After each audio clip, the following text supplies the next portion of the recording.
Okay, so I want to talk today about the Hindu tradition, and I want you to think of it like you would think of the layers of the earth, the geological layers, so that the traditions build upon the layer that comes before. And just like in some places ancient rocks are poking all the way up towards the surface, other areas the ideas are deeply buried. The bottommost layer is represented by a group of people who settled in the area of what today would be called Pakistan, but was then known as the Indus Valley. Excavation of this area began in the 1920s and is still continuing to this day, and experts have uncovered artifacts to determine that this was a thriving civilization. It even predates the Egyptians. The people were very advanced, they were urban and literate. Now, it's unclear how much or exactly what types of religion were practiced, but documents have been found, and as yet many are undeciphered. But archaeologists can see traces of Hindu art and architecture in these excavations, which leads them to believe that this group of people had similar beliefs to the first translatable Hindu text. Okay, so the first identifiable roots of the Hindu tradition lie in what are called the Vedic text. The word Veda means knowledge, and these texts were believed to have been revealed to humans through seers, people who could see these verses in their mind's eye inside their brains, and they translated them then into mantras, which were later compiled.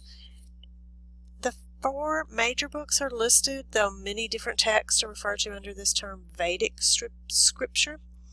These works are most concerned with attacking the problem of disorder. So there are these demons of chaos pitched in battles with the gods, with the family and the community, and they're forever collapsing into disarray. So the aim of the text is to create social order, or what the text refers to as Rita, which is our cognate for the word right. This cannot be accomplished by mere mortals, so they look to ritual. And unlike today where we look to secular institutions for order, these rituals were what held the society together. There was more at work than just the words, though. If you've listened to the video that I posted with the singing of Krishna Das, that just gives you a taste of what the chanting might have sounded like. If you listen for a bit, you can hear what's known as a call and response, so that the leader would chant a certain phrase, and then the students would respond back and chant back exactly what the leader had sung. So as you can see from the dates listed here, these Vedic texts were around for about 500 years, and people practiced those. But there came a time somewhere around 700 BCE when this notion of skepticism was taking over, and these Vedas were beginning to be questioned. It was the beginning of an era of a more philosophical approach. This important text of this time were known as the Upanishads, and that translates into a search for knowledge. So the sages of this age would teach that a single divine essence, known as Brahman, pervades the universe, and that the human soul is a manifestation of this essence.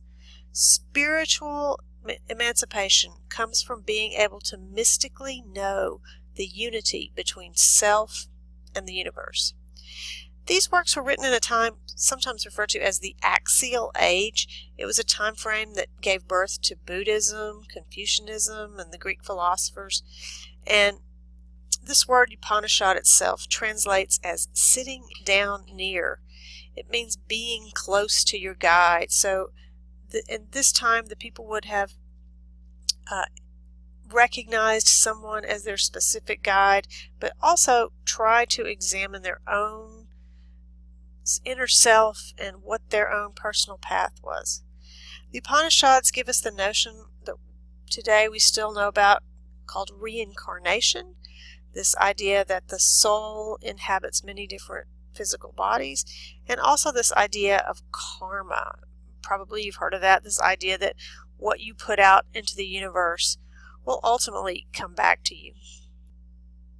Okay, so the teaching would have been that the essence of divinity is to find and walk in the divine path, which is really pretty challenging to do for ordinary people, and they didn't like just sitting around and listening to these scriptures all the time. They wanted to be more involved in and internalize what they've been reflecting upon. And so at about the time of Jesus, the Hindus moved towards a more communal religious tradition, which is often referred to as the devotional time. Hindus who previously referred to their gods in abstract terms like existence or consciousness or bliss now began to put faces on their gods, and they worshipped unapologetically. They disliked this notion that you had to renounce the world, so they wanted to look for the chosen gods to show them mercy, and they wanted to find happiness in the here and now. So the big three of these gods are Brahma, the creator, Vishnu, the sustainer, and Shiva, the destroyer. Brahma is the one who created the world and now just kind of hangs out and watches it all unfold. And then Vishnu is the one who's known for all these different avatars. He has different incarnations, and one of the most popular ones is Krishna, and you'll learn more about him in the Bhagavad Gita. And he's sort of the mischievous one. Shiva is another one of his avatars, and again, traditionally associated with the wilder side. So you can think of it as Brahma as the creator god, Vishnu the sustainer god, and Shiva the destroyer god. Now, in one of his forms, Shiva is married to a woman named Parvati. But now, since he's the destroyer god and he's always out on these missions and almost always gone, he's generally away for years at a time. So Parvati becomes lonely, and she decides she's going to fashion a child out of her skin cells and some mud. So this child comes of age and is old enough that one day, while she's taking a bath, she asks the child, "Would you please guard the door?" Well, while she's in the bath, Shiva comes home and he demands to see his wife. But the son, who's never seen Shiva before, refuses to let him pass. So Shiva proceeds to chop his head off. Remember, he's the violent destroyer one. Well, when Parvati gets out, of course, she is not happy about this at all. So Shiva has to do something quickly. He sends off his servants to bring the first head of the thing that they find that's pointing north. And it just so happens that this is an elephant. And so this young boy comes to be known as the god Ganesh, who is a very popular god during this time. And if you look at pictures that I've posted on the site about Ganesh, you will notice that one of his tusks is broken off. And the telling is that he sacrificed that tusk to write the Mahabharata. And this is one of the key epics of the Hindu people. And this is the larger text that the Bhagavad Gita comes from. So in your book, you only have a small piece, the Bhagavad Gita, and the Bhagavad Gita is, in fact, just a small piece of the freakishly long Mahabharata, which is over 100,000 verses. And it was like the Bible, the Iliad, the Odyssey, all put together would not be as long as the Mahabharata. Its main theme is duty, but it's also has full of drama, and of course that's what holds the audience. It's a tale of war and revenge, and the Bhagavad Gita is a sacred song within this long story that has all of this drama unfolding. It's sometimes referred to as the Hindu New Testament. So finally, the most modern of the Hindu traditions, the most recent layer, came about as a response to colonization. Hindus began to bend their path in the direction of Western monotheism, So modern Hinduism is a diverse mix of beliefs, some pushing up through those geological layers. Even in our own area, we have very active Hindu community in Memphis, and there is even a Hindu community that meets in North Little Rock.